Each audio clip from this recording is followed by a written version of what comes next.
There we are. We're live. Welcome. Good evening. Welcome to Big D After Dark. We're excited to be with you tonight to take your questions and comments live as we break down the latest FC Dallas news and North Texas SC news. The results from a busy weekend and with the busy week ahead with more soccer on the way. So thanks for joining us. Please know you can send in your comments, your questions. We'll pop those up here on the screen. You'll shape the show. We want this to be, an inclusive conversation, an inclusive one. So anyway, hope you all had a good Mother's Day weekend. And here, of course, I'm Nathan Hill. You can follow me at Nathan J Hill on Twitter. Next to me is our buddy Tommy LaBeouf at Tom_FC Dallas. Also Ishmael Belcora at Belcora Ishma, and Jose Carmona at El Chico Carmona. Yeah. Hello. A good weekend. A good weekend for FC Dallas. A 2-0 defeat of the lowly Seattle Sounders. Of course, the Sounders fresh off their historic CCL win.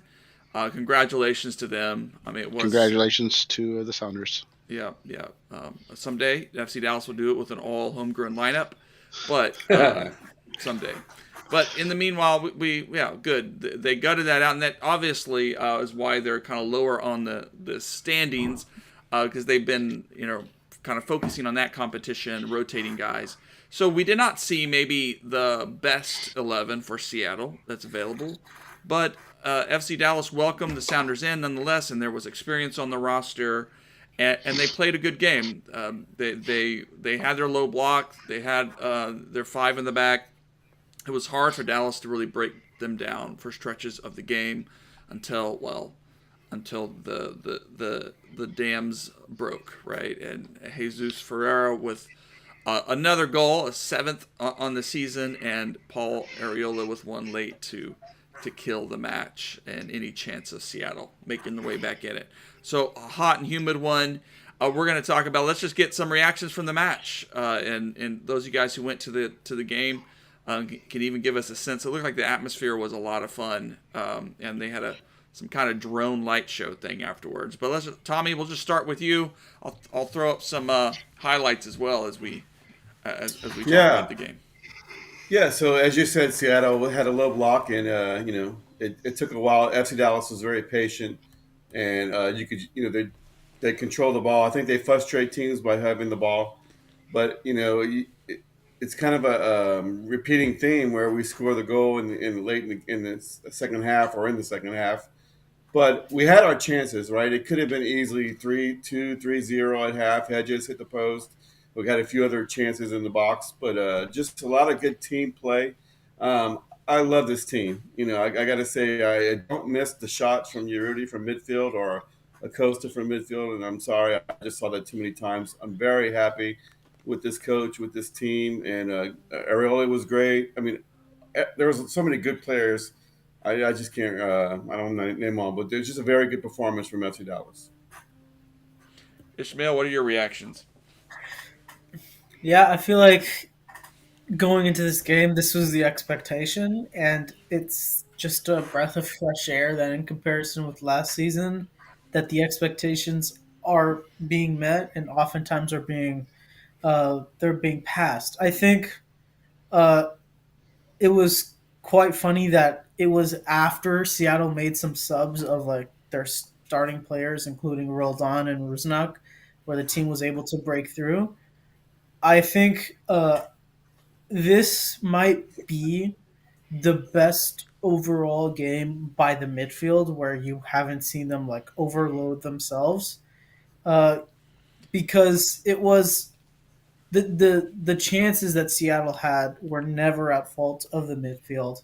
The few chances that they had, the midfield was a rock throughout the game. Specifically, Paxton and Siki. These are both their best games so far for both of them.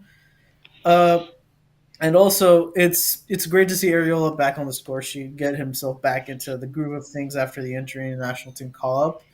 And overall, it's just a decent performance. Yeah, Jose. Yeah, I have to agree that I'm excited at the fact that expectations are being met. Um, I said it. Congratulations to Seattle for winning CCL, but it's MLS, and I'm very happy with the win. You can only defeat the team that's placed before you. So I know some Seattle fans aren't too happy about it, but that's not our fault. You guys did what you had to do to win your big game, and you know basically handed this match on a platter to FC Dallas, and I'm happy to see that the team went out there and did what it was supposed to do against really a lesser team. Most importantly to me, though, was when those substitutions came in the second half from Seattle when they brought in their better players.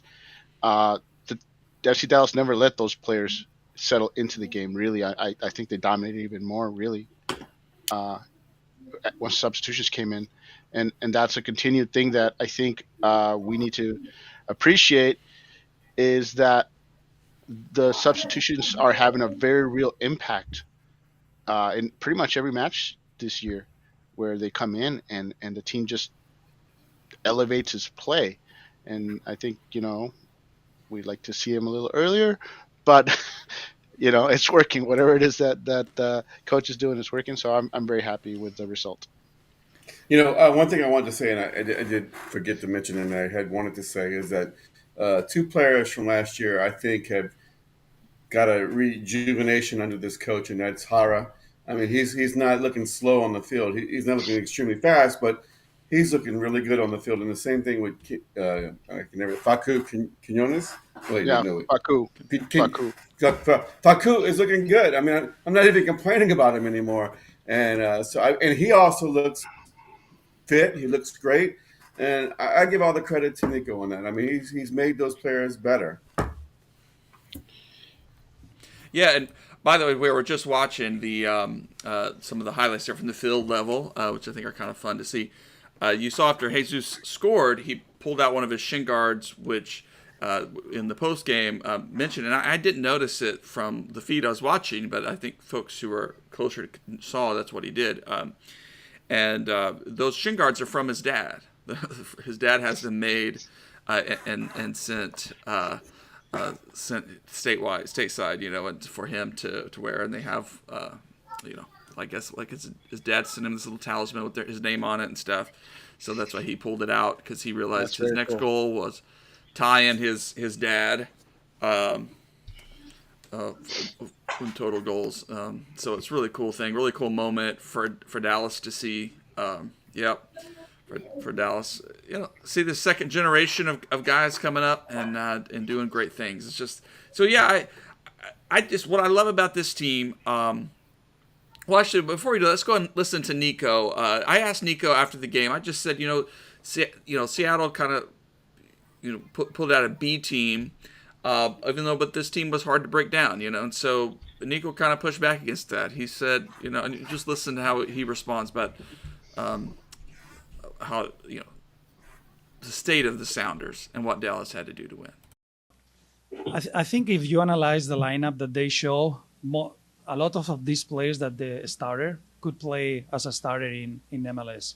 Then I think when we talk about B or A team, we have to think first how many games these guys have in MLS, and then do a good research of that, because we're talking about Montero, Bruin, that are really, really good players.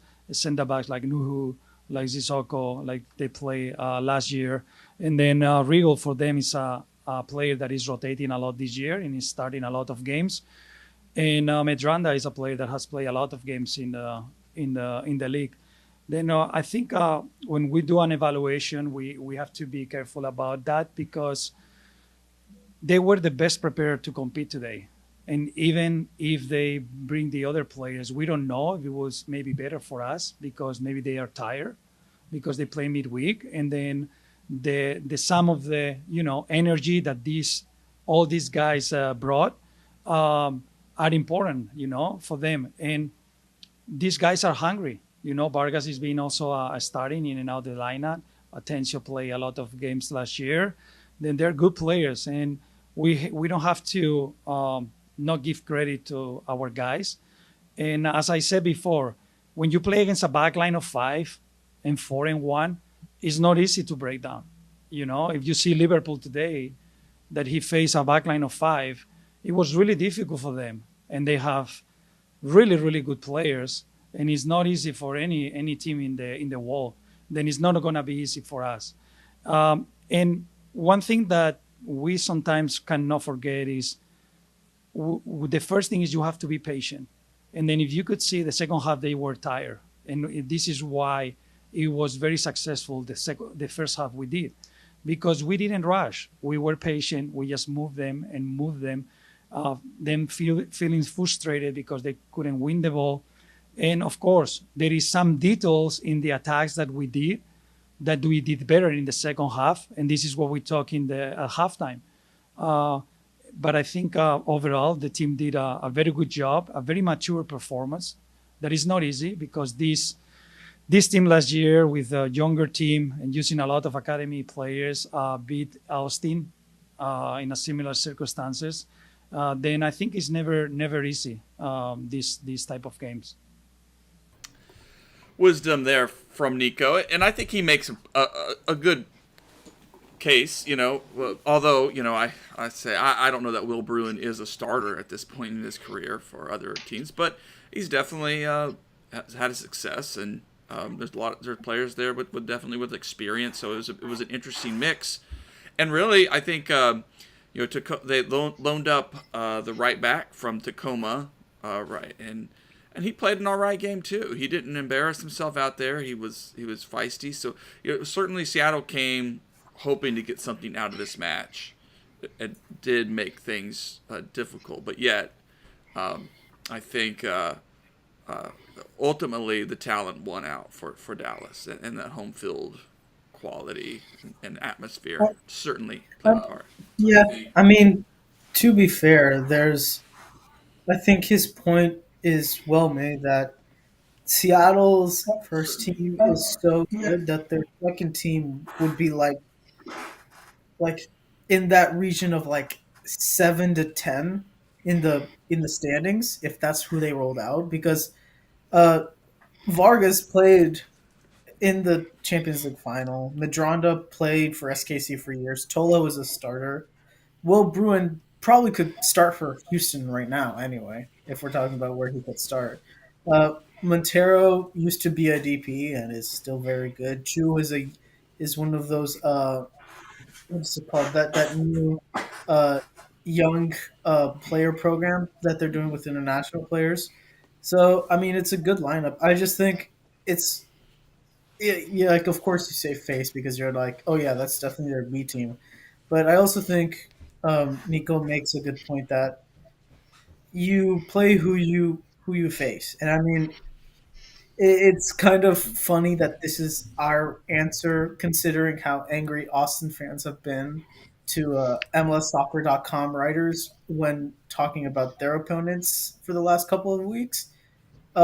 But I mean, I think that statement holds true that they the FC Dallas always tries to just wear down any team that they play, and it seems like this is the consistent tactic for a lot of their games. They did this for Nashville. They did it uh, for Houston. They do this a lot, especially when it comes to teams that come to Dallas trying to just low block it. So I don't know. It probably would be a different scoreline if you had Rui Diaz and Rodero and didn't play homegrown and Sissoko at center back. But I mean, the amount of like pressure that FC Dallas put in that first half would have wear down anyone, honestly. Yeah. Okay, and I'm going to disagree with Nico because the team that Seattle rolled out against FC Dallas is sitting 13th in the West. That's indicative of the talent that they put on the field during MLS while they're focusing on CCL, and that's good for them. We saw the lone loss that Dallas suffered was against New England, and New England rolled out their A team even though they had CCL uh, match midweek, which came back to haunt them because they focused on MLS, got knocked out of CCL. Now you see what Seattle had to do. Bravo to Seattle. They focused on the big prize but they had to roll out the 13th place team in the West. That's you know that's the truth. So I think our coach was just being nice, in all honesty, because the results say that Seattle is where there is because that's the talent that they've been rolling out there. Um, so all I want to say is, like I said, Dallas can only beat the team they roll out, that our opponents roll out, and I do want to say that it was hotter this weekend, and you see where the team. I do like that Nico pointed out that they were trying to wear them down. You know, let's wear them down. In Dallas, and basically it sets sort of like the tempo going forward of what we can expect. We can expect the team to play it, you know, play possession, get those teams moving around in the first half, and then go for the jugular in the second half once the heat and the exhaustion settles in, and that's great. I mean, but that means that the defense has to be rock solid and not allow any goals in the Yeah, first half. I mean the defense that we have. It's not that we have the intimidating defense. It's the offense. It's the holding the ball, keeping the ball safe, being very controlling with the ball is a good defense. But we also have a good defense led by Hedges. But Paxton had a great game, and he's really showing it. We can also say now, I think, if you don't know now, Jesus Ferreira is a bona fide DP. That was the right call they made earlier in the year. What a solid shot by Jesus Ferreira. And it's the second time I recall this year that two guys followed Velasco, leaving someone else open for the goal. It happened the other day when Velasco came and they both guarded the guy, and he passed it to Farfan, who shot it and bounced off, and Ziki got his first goal. This past game, two guys went along with Velasco, dummy through Areola to Jesus for the goal. They followed Velasco. So even though he's not beating people one on one, he's losing the ball. He's got to do much better in that angle. He's still killing people in the midfield with his dribbling and his passing. And I just think he creates problems for the defense. Again, it's just a great game by FC Dallas. Yeah, definitely some good stuff. Well, I asked after the game. Paul Areola was the man of the match, so he got to wear the cowboy hat, and which was actually too big for his head. It's just kind of funny, but and so I asked him about this team. I just noted that he has, Paul is one of those MLS vets. He's been on some solid teams. He's been in the thick of things. He's had time with Major League Soccer to understand, get a sense of what good teams can do and what they look like. And so I just asked him kind of what the ceiling of this team was, and that's keeping in mind that we still have these performances from guys off the bench who really come in and influence the game, and like Siki, I think there are more storylines yet to kind of come out of this season, and guys to sort of make their case for more minutes with just a great performance. And so I asked kind of that sense of that ceiling. Then we'll talk about it. Kind of what we're. And this may be a week to week question. What is this team's ceiling at this point? So let's listen to Paul. The sky's the limit for us as long as we stay humble. One game at a time, 1 week at a time, focusing on how we can consistently get better, not getting ahead of ourselves, individually staying motivated and willing to sacrifice, the individual for the team. If we can do that, we're going to be a really, really good team throughout the year. I'm really confident in that. And I'll also say to the culture that we have, it's so important. Like you mentioned, the guys that come off the bench, pretty much every game this year, the subs have made differences. And it's tough to have a full locker room invested the way that this team is invested, again, in the collective and the team performance. And you have guys showing up every single week, playing their best, in whatever role they have. So a whole team that's invested. All right, so we're kind of in uncharted territory. Last year was such a dismal thing. Like this feels almost like we don't want to jinx it or something at times, but it's so much fun. The crowds are fun. The team is growing, and I think that's my question. It's like we've seen this team already get on a good roll here. And we've seen them get waypoints. We do some of the things that they just struggled last year. But I don't know that we've seen the best yet of this team. I still I agree. think, yeah, there's chemistry, there's unlocking particular players, growing in confidence. A guy like Velasco, understanding his role, and guys on the bench who I think, again, as I said earlier, are going to still make an impact here and there. Some who may even try to grab a starter minutes and stuff like that. So it's an exciting, a good place to be. So what is the ceiling at this point? How are y'all feeling about this team? Jose, why don't we start with you? I maybe I haven't said it here, but I think that this team's good enough to push for a home playoff match. And let's face it, if you think the team is good enough to host a playoff match, then it's good enough to reach a Western final because that's what you're playing the home playoff match for. Now, I will add that I'm probably one of the most optimistic people you'll run into. So, so let me just say that that's the ceiling. That's where I think they can hit. But of course, it's early. They have to maintain their good play on the road. They have to make sure that they, avoid any key injuries and stuff like that.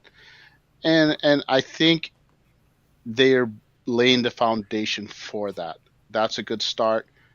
Honestly, uh, I think you're seeing a team that looks like a solid playoff contender for sure.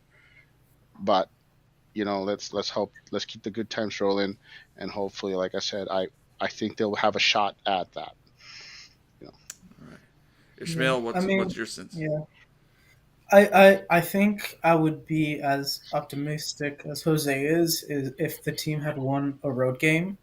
And again, they've only lost one, which is in and of itself a great thing. But I think our next four road games are LA, Galaxy, Vancouver, Orlando, and Austin. If we don't get a victory out of at least one of those four games, I think there is some cause for concern about how this team does on the road, about how tactically Nico seems to drop from like the mid block that they play defensively to a low block when they go on the road. And I mean, they've grinded out three draws against some good teams that maybe SKC is not a great team, but some good defensive teams. Uh, but I mean, the way that we see them play at home, if that can be reciprocated on the road, I think they could definitely make it to to a home field game in the playoffs. And I mean, when you look at the teams around them in the standings, I mean, LAFC looks solid, if not a bit shaky in defense sometimes. You know how we feel about Austin's easy schedule. LA Galaxy did not look very good against Austin. I mean, and Diego Costa, Kevin Cabral, um, Alvarez, they're homegrown. They're all playing pretty disappointing this season. Uh, RSL, Nashville, and Minnesota, the rest of those that are in the playoffs right now, they're not like peaking at at a very good level. Everyone's having to go through some level of difficulty. They're having one issue or another. Um, so I don't think it's crazy to think that we could get a home playoff game, but I mean we need to start improving on the road. And I mean I don't think that there's a doubt that that we're going to get some victories on the road. Is just I think to to to build up confidence and change the way that we're playing these teams on the road and become what we are thinking as a home playoff team, a home seed playoff team. Those results need to start happening on the road. Mm. Yeah, well, I would say that we're very excited about the start, and but there's been some things that can definitely be improved. I mean, I'll just spit out some things that I've been seeing on the field that can be better. You know, we had that goal against Houston, mental lapse on defense. Velasco has to beat better players on one. He's got to do a better job of that. I mean, everything else has been great. What else I was thinking to myself? We got to score goals. We got to not hit the post. I mean, had just hit the post, that was fine and dandy, but Just and then just the final third and the beginning of the game, it's got to be better. Every game that we played so far, I don't remember us ever getting a goal first half. It's all even this past game, the one before that, it's always the second half, which is fine. But what if we went ahead? I want to see this team get ahead early in the game and see how they reacted, and can they shut it out? Can they finish a game when they score early? It's different when it's 0-0 when you're up and you have to play defense and the other team's coming at you. They haven't had that yet, I don't think. Um, but the bright side is look, I mean, O'Brien came in off the bench and was a big spark in the game, and he's turned out to be something special. He's not a superstar yet, but he's definitely a piece of the puzzle. Other players that have been coming in, Ahara has been looking good. Um, uh, so I mean, and we have yet to see Sean play an MLS match. He's going to play in the Open Cup for sure. And we got Thomas Roberts coming in. I still think Nanu is still trying to gel with the team. He's playing limited minutes right now. I think the team has got a way to go to become a gelling team. When they scoring goals in the first half and being a little bit more dangerous. But they're very good right now. It's just that they got a lot of room for improvement. And I just wanted to add on what Ishmael said was basically, I think the the reason FC Dallas may have a chance at a home playoff spot isn't because they're one of the best teams in the West. It's because all the best teams in the West have flaws. They're all flawed. Even Seattle. Seattle, you could say, oh, hey, Seattle, once they get, you know, settled down, blah, blah, they'll make the run. As expected. But let's not forget that most teams that participate in CCL have, that CCL hangover, and they tend to underperform. Now, maybe FC Seattle will be Dallas the had that. first team. Yeah, maybe every team has gone through it, and there's nothing to say that Seattle will be the first one to not suffer it. But they got to dig themselves out a hole first, and teams aren't going to exactly cooperate with them. Hmm. So I'm just saying I think every team in the West is flawed, and really I don't think we know for sure. We suspect who the top teams are, but even they are beatable. So I I'm looking forward to the season and getting excited about seeing what the team can do on the road going forward. Yeah, and I think when we're looking at the current roster build for FC Dallas, I think they've done a very good job at what we were thinking was like a black hole of their salary cap, and how a lot of the players from last season um, underperformed so much that so many salaries looked like they were going to weigh the team down. And now we're looking at this season, and it's that the depth and the starting 11 is promising. I mean, when Cervania gets back to the starting 11, you have Siki, Roberts, and I'd argue now Cirio is the sub, are all very talented players. And then Nkosi, uh, Nanur, Ima, whoever it is, those are talented players. Jimmy is probably one of the best bench goalkeepers in the league. Uh, there's a lot where I think the team can improve, especially looking into the offseason. Like when we're talking about Velasco, um, I think the time will give him time will lead to him playing better and being able to take players better one on one. But just having either having Sean play, or like getting, if Sean does leave, which I suspect he will, getting some competition for him to like push that spot, because I think one of the great things that the team has done this year that I think has elevated performances is cause those positional battles, because both Ima and Nanu are like on a tightrope at this point, and if one does a single stupid mistake, there's someone right there lined up right behind him. As soon as Falcon starts to mess up as he did last year, which I hope he doesn't, Cerrio's right there in the back burner.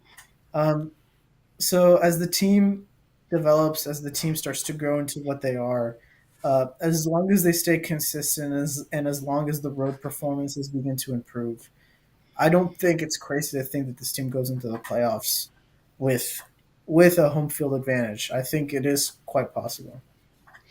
Yeah, I mean, I you wanna. mentioned. Go ahead. Go ahead.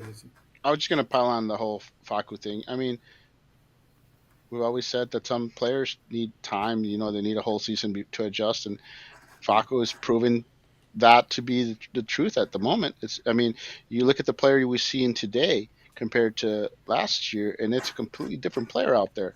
I mean, last year he looked slow, lethargic. He lunged on a lot of his tackles. He barely ever got forward. I mean, that's not the player we're seeing right now. We're seeing a player that's With as ball skills. advertised, you know, Yeah. and that's the whole, hey, give him a year, and here we are a year later, and I have no problem with him starting ahead of Serial because I was starting to get worried that Serial was going to be our starter going forward, and would be sold. I mean, he's the youngest midfielder out there, and to be a starting for uh, a team that's in the top five in the Western Conference and all year. I'm sorry, someone was going to come and take him from us, and so I'm kind of happy that that's maybe not going to happen. I would rather him rotate with Facundo, and I have no problem with Facundo basically taking over because, like I said, Sirio's still a kid. He's still growing up. He's the youngest player out there. I just want to add one last thing. This game was the perfect example. I understand Seattle wasn't 100%, well below 100%, but this was the example of how not to play FC Dallas because you have to press the midfield.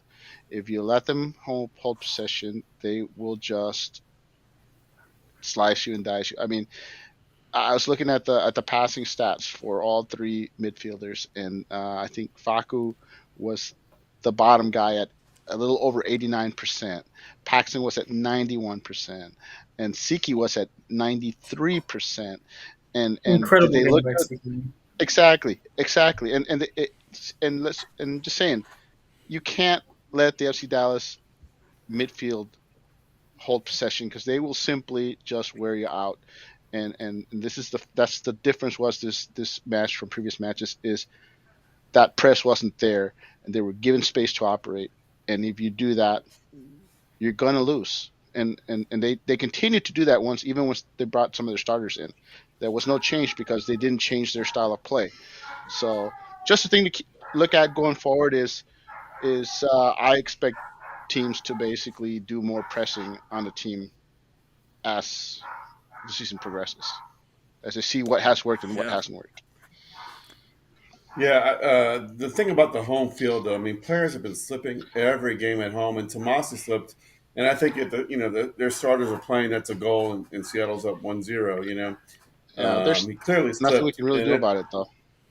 It's well, it's yeah, basically it's basically the result, and I mean, the way it's been explained is we had that unusual winter, and that has affected the way the grass grows because there's two types of grasses that grow. One is basically helps it keep its structure, and that's the one that has basically been affected by the winter. And there's nothing you can do about that. It is what it is until they bring out the new grass, which will well, happen. And yes, I mean Dallas is playing in it. Their opponents make is sure you're playing in wearing it. the right shoes. Make sure you're wearing the right shoes, right? And If you're honestly, a that's home the only team. frustration. But that doesn't. I don't think it's going to make a difference much because the way it's explained to me is that the grass that's there is basically coming right out.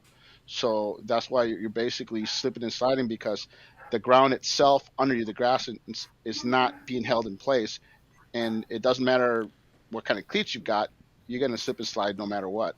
And that's where the complaint comes from. But there's nothing the team can do, and so it is what it is until they switch grass, and it's going to be a long while. But Well, the other uh, thing, Nathan, I wanted to say is that we also don't know what's going to happen in the summer break. What's going to happen with players going in and out, and now you caught my attention when you mentioned Sean and the interest in the fact that he hasn't played.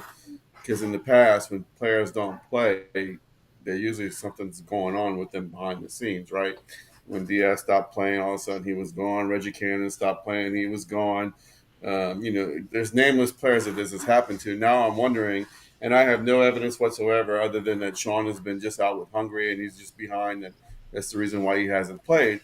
But with all the wingers that we have on the team, they're really, you don't want to be sitting Velasco for Sean. So in my mind, I'm wondering if they have plans for Sean in the summer break to get someone else in another position. Maybe, Could maybe not. be. I don't have any.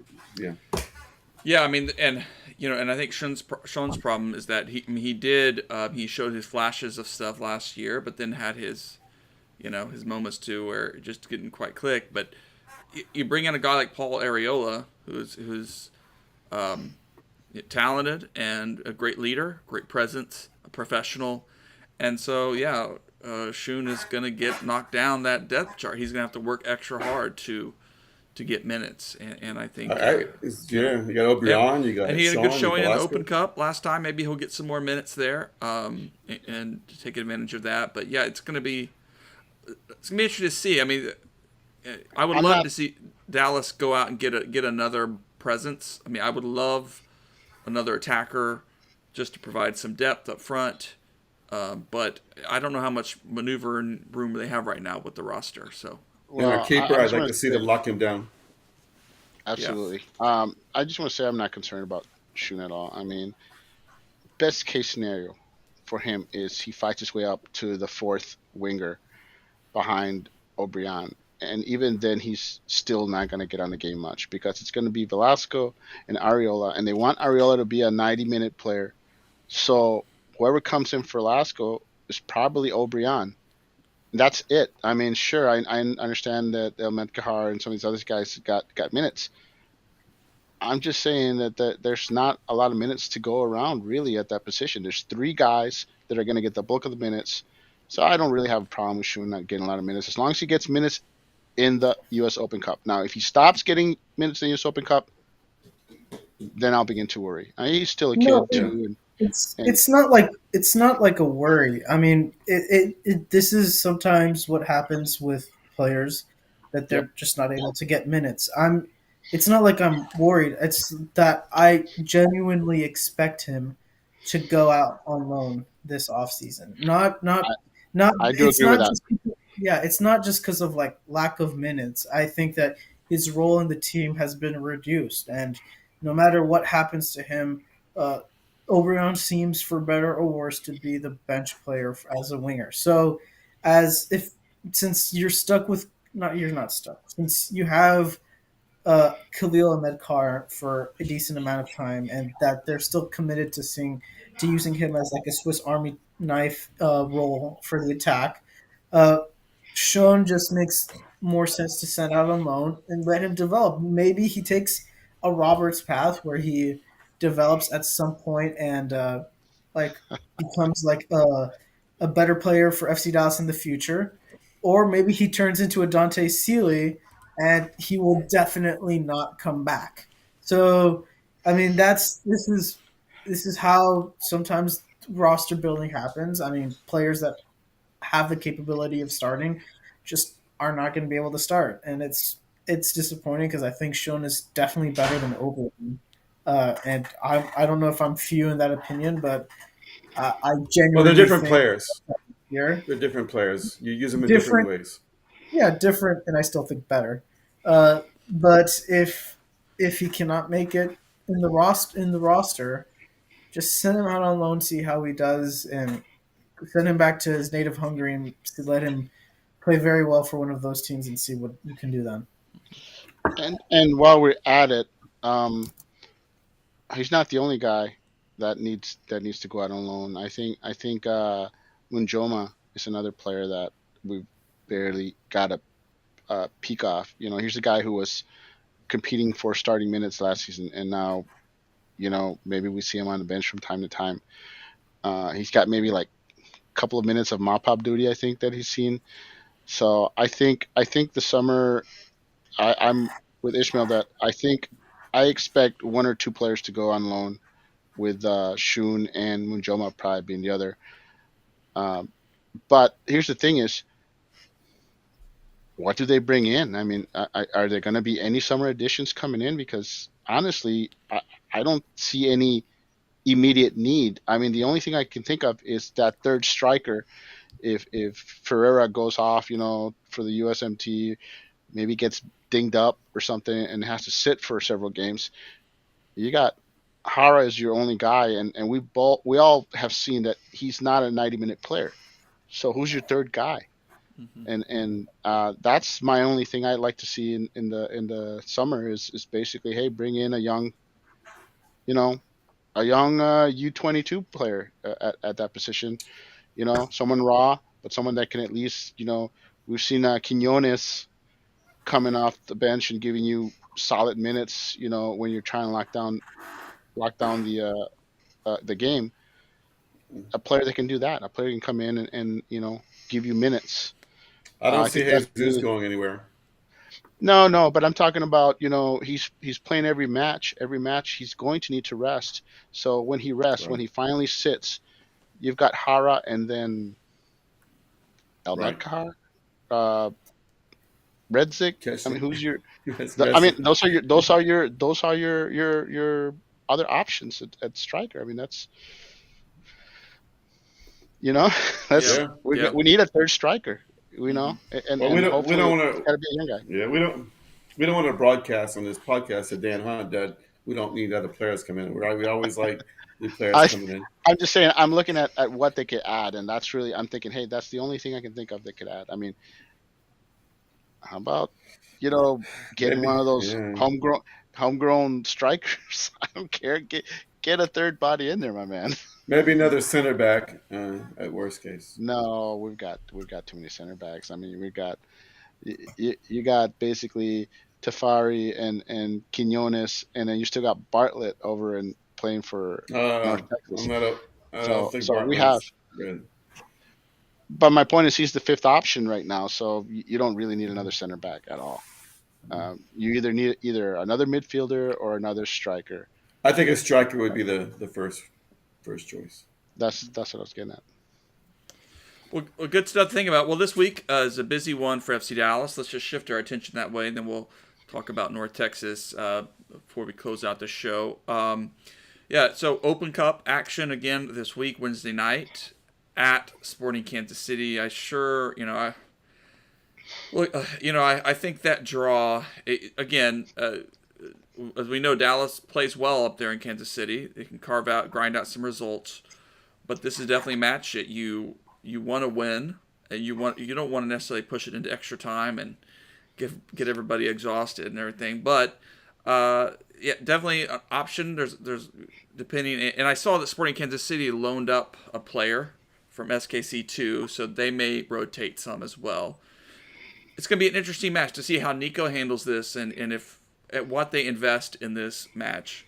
Then this weekend, going out to Los Angeles to play the Galaxy, which will be another interesting match. Yeah, Ishmael, how Yeah. do you think Nico's going to handle this week?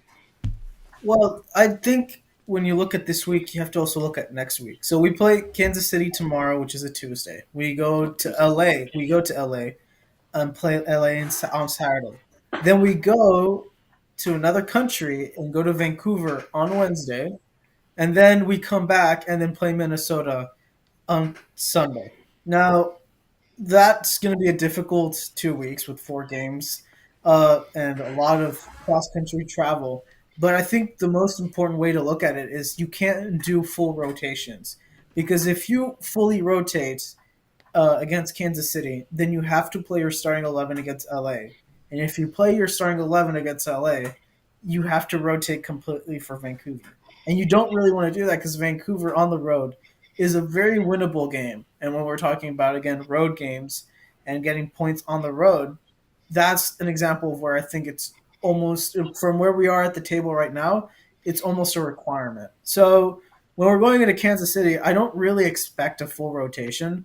Players like Farfan, Paxton, Jesus, uh, those kinds of players that are starting game in and game out, they will definitely be benched because like you don't want to overtire them.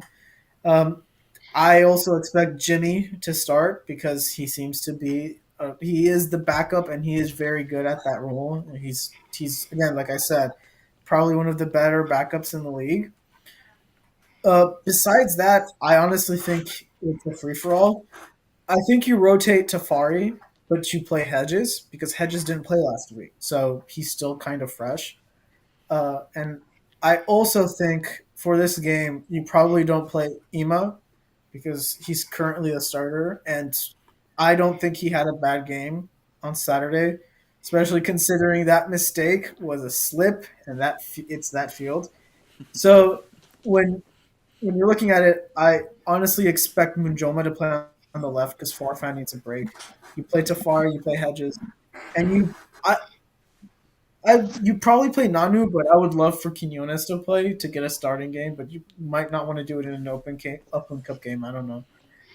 You also play Cerrillo and Cervania, and you might play Siki, but he has played a lot, so you might play a med card, and you also probably play that rotated front line of Hara, Shone, and Obrion. I can actually be talking to playing Areola and then benching him for LA, but after this weekend's performance, you might want him against that difficult side. But you can't. My main point is, besides players like Farfan, Jesus, Paxton that really need a break, you can't rotate completely. You really can't, or else you end up exposing a game like Vancouver where you honestly should expect 3 points. Yeah. Well, in the past, when we had U.S. Open Cup, we had three subs, so you couldn't put a starter in, or because got hurt or whatever. You only had three subs, but it's different now. And Nico already gave us an insight to that. He's like, you don't have to rest the players the whole game because of an Open Cup. There's other ways to get around it. I think that we will see Velasco and Jesus later in the game, maybe get 20 minutes. It's nothing different than a practice during the week. Still play on Saturday against the Galaxy. So I expect to see some of the starters come in at some point, just like last time. Yeah, and I think when you're looking at subbing patterns, things could change. If you go a 60-30 shift, it's very manageable. But then again, when we're talking about subbing, Nico has shown that he really likes to sub late, except when he has a plan. So if he has plans and he's going to do a 60-30 shift for some players, then that's fine. But like me personally, you want to play Jesus against Vancouver because that's a game where those center backs are very beatable by a player like Jesus. So you also don't want to play Jesus 90 against LA because they're going from LA to Dallas and then to Vancouver. That's a lot of traveling. So yeah, like again, a lot of it's malleable, but there does need to be some resting for some from a lot of these players. And Yeah, also taking the take.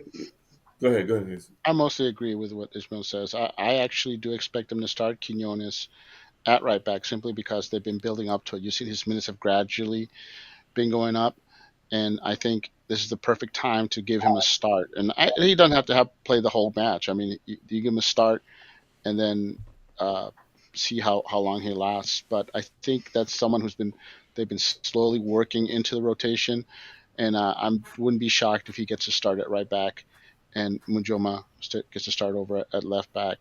Um, yeah, I'm curious to see. I do expect. I think I can't disagree with Tommy in that Velasco and Ferrero will probably be on the bench. But I think the idea is to have them on the bench and only play them if you have to play them, if you're chasing that win. But ideally, you don't want that. Ideally, you'd prefer that they don't play at all. In all honesty, And uh, Savania, right, who got red yeah, carded in yeah. the last game. I think he will want to come back and have a reason to play. I I think. I'm just curious to see Thomas Roberts. Is he going to I play? I am mean, is he too. going to be on the bench? I'm curious to see. Well, I've heard he's gotten taller, believe it or not. They say he still looks like so a I, kid, I but he's heard some gotten talk. taller. I And heard some I'm chat on him, and I think it's going to be a little bit longer before we see him.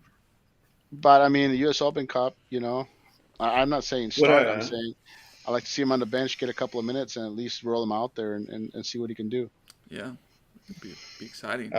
Yeah, I was listening to some podcast, and they said that because Nico, his practices are high speed compared to where Thomas Roberts used to be, he's not caught up to this speed tempo of practice, And even though that's they're and not that's what's long. and that's what Yeah, Shun is holding Shun back too. So yeah. So we'll see. Yeah, Javier says, tough game in KC. Sporting is 8-0 at home since 2015 and the U.S. Open Cup. So, Yeah, but they This is haven't a played different, Nico. yeah, and this is a different Sporting Kansas City team than Yeah, previous years. it This it is really a will come very down to different team. what team they roll out, honestly, because Sporting lacks playmakers. They, they're a team that I mean they're solid. Don't get me wrong, and they play a solid style, but they're not going to break you down. They don't have that kind of team. They don't have a Velasco. They don't have a 10. I mean, maybe their starting team does, but are they going to play their starters or are they going to rotate? So it really depends on what kind of team they roll out there. I'm just saying, don't forget they've had what two DP injuries, I believe. So they're very thin on playmakers, and so this is a winnable game in the fact that it doesn't have to. I'm not saying Dallas going to roll in or win 1-0 or 2-0. I'm saying this is a game that could go to PKs. I think it's that kind of game, and that's how Dallas should play it. I think I don't. I'm not impressed with Sporting Kansas City's playmakers, in all honesty, and injuries have a lot to do with that. If they don't roll out a first, their starting 11 or at least their playmakers, it's going to be a game where we're basically be frustrated and no team's going to be scoring. It's if there's going to be scoring, it's going to be off of a really bad turnover or a set piece, really, and that's I expect an ugly game, and I expect to go to PKs. all right. You heard it here, folks. Yeah, it was just I like the sense. It's going to be a brutal next couple of weeks for this team. They're going to have to rely on that bench and that depth. So it's been good to see those flashes of guys showing that they're hungry. To have a guy like Siki emerge. So yeah, it gives them some options. It'll be really interesting to see how they handle the striker position. But I think Jesus, and especially the game Saturday night, which was so hot and humid, those guys were just uh, they drank a lot of water. They hopefully have recovered quickly after that. But it's going to be an interesting one to see how the team handles it. Of course, FC Dallas would love to have another Open Cup championship. It's important to the Hunt family. Well, home field advantage does give you an edge, especially in the Open Cup. So we'll see. We'll see what's going to happen and how this team faces the week. Let's shift over to just a North Texas chat before we sign off for the evening. Disappointing draw at home. I gave up the extra point with the PKs. I always forget about those things. Um, so North Texas wasn't able to hold on to the lead. I think North Texas scored first, right? Yeah, Yeah, I'm not disappointed with the draw simply because of how early that red card came out, not a red and card. yeah, it was a double yellow, right? It Yeah, was but I don't know, kind of soft, but well, whatever. yes, I'm not disagreeing with that, but my point is they were shorthanded. They were down to 10 people for a really long time against a team that's really the highest scoring team in the Western Conference. So for them to just allow one goal and come out of there, I mean, I didn't stick around for the PKs. In all honesty, I never do. It's like I can tolerate the bad camera action, but not during PKs. I just turn it off and check to see who won later. In all honesty, uh, but honestly, I think a draw is once send off occurred, it's a good result. It's a good result. Yeah, It's not what you wanted and to see, but it was revenge for Defiance because they played before and they played 1-1 draw. So it's a very fair result against a team that just beat the crap out of St. Louis City, which is hard to do. yeah, and I also think when you're looking at the schedule for North Texas so far, they've played a lot of like the most difficult teams. And as you're going into the next couple of weeks, you're gonna start to see a load off a little bit. I mean, you're gonna get into a stretch in July when you play. Houston Dynamo Dos and St. Louis SC, like in back-to-back games, and the Quakes beforehand. But uh, they've gone through a difficult stretch, mostly unscathed. They've played at the level or close to it to most of these teams, and now the expectation is that they just need to pummel these bad two teams, just pummel Okay, them. I just want to add that that stretch isn't over because the team they're playing this week is actually leading their division, and that's Vancouver, the Whitecaps. They lost their first game of the year, 0-1 at the Dynamo. They have not lost a game since. They're on a tear.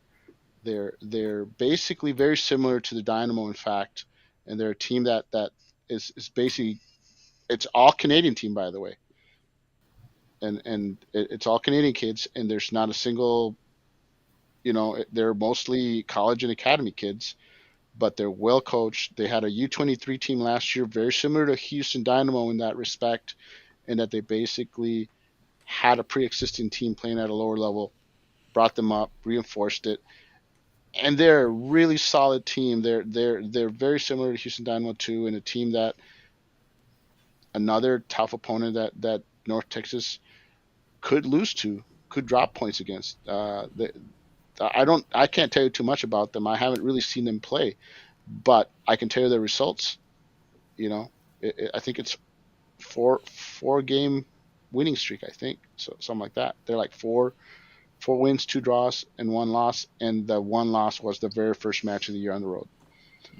So yeah, this is the last really tough opponent they'll face in a while. I also want to add one last thing on North Texas. Very interesting about their schedule in that they don't have any stretches where they play at home for a long time or on the road for a long time. Really, they have a balanced schedule. They play on the road, play at home, play on the road, play at home, and it's like that for the entirety of the schedule. So it's very interesting to see how the season will pan out for this team, as they don't really have any good or bad stretches as far as traveling or staying at home. Well, that's good stuff. Again, going to be a great week of soccer starting tomorrow night with Open Cup match streamed on ESPN Plus. Yeah, so Jose predicted we go to PKs and Dallas advances. Is that what you're predicting? That's my prediction. No, Is we're gonna PKs. win. Honestly, if Dallas can get a goal early, they can win outright. But like I said, I think if I heard correctly somewhere that like three of the last four red cards that Dallas have received have come against Sporting Kansas City. So so I'm not expecting Got the friendly ref situation or friendly road situation. And like I said, I'm not impressed with Sporting Kansas City's playmakers. I think it's going to be an ugly, chippy game, and I really, like I said, I hope the team wins outright, but I'm expecting it to go to PK simply because Remember, that's the new kind of game I season, new coach, new era. 3-0, FC Dallas. All right. We'll take it. We'll take it. Yeah, we'll love for a game where Shun goes off and just does some wonderful I things. and I'll tell you why it won't be 3-0 is because uh, Coach Ka, he basically, if North Texas takes a 1-0 lead, he will basically just shut it down. He'll be like, okay, we're up and we're just gonna stay up, and the team will literally just sit back, play defense, and dare you to beat it, and they're really good at it. And Well, I thought we were talking about the Open Cup game. oh, Me sorry, too. Yeah, I I went was from Open Cup to like, North Texas. My yeah, apology. yeah. My No, apologies. so I think this Open Cup. That's I the think one. I'm Yeah, tired. I think it's time to yeah, go to bed. yeah. I went Good. from U.S. Ishmael, Open you Cup to think North Texas. Dallas can get the result tomorrow? Uh, nah, I think we'll lose. We'll see what happens, but I'm gonna go with the Hey, loss. that's. I mean, that's. Cover all my I'm excited bases. to watch Sean play. I'm a big Sean fan as well. He was great last year as a young kid. And even though he's behind Velasco, I mean, like they paid so much money for Velasco, he's just behind Velasco. It is what it is, you know. But Sean's a good player, and he had a good game the other day against Sporting KC. I think he had an assist, if I'm not mistaken. Well, good. Well, thanks everybody for joining us. A fun week of soccer ahead.